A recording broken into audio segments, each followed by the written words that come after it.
So we are doing a little epoxy fix of a floor mat with some Gorilla epoxy that we had a crack kind of wear through on this pretty thick sprinter mat that, you know, it's got a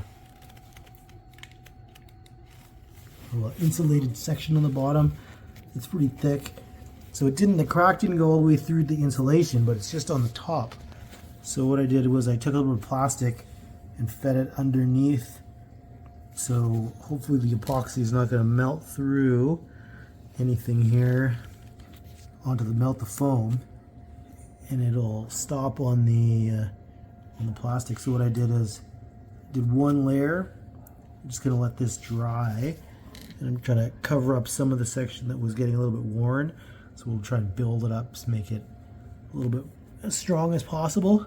So I think this is a good first coat, and we can always do a second one afterwards that will beef it up a bit. But I'm pretty happy with that. It looks like at least it's got a coat inside of it. Once you do it a second time, you can it'll stick to itself and it won't melt through. So it's pretty out of the way. Let's see how it goes. But basically you just mix it.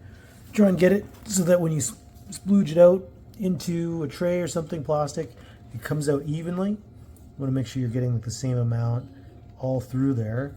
And then for both nozzles, you want to get it through both nozzles being pushed equally. You mix it for 20 seconds, then you got 5 minutes to put it on until it hardens. So that's the ticket there.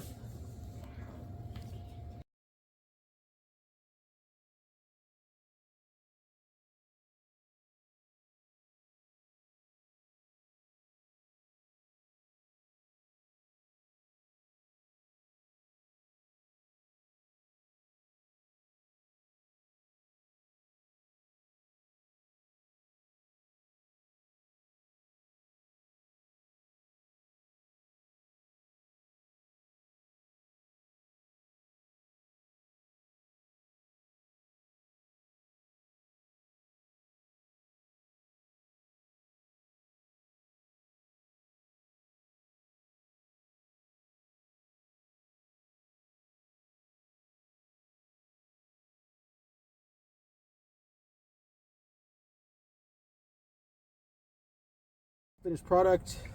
I didn't color it or anything. That's just clear, so it's fairly camouflaged with the color of the mat shining through. Looks like it's going to do the job, keep everything sealed out. So exciting. No more water under the mat in the winter.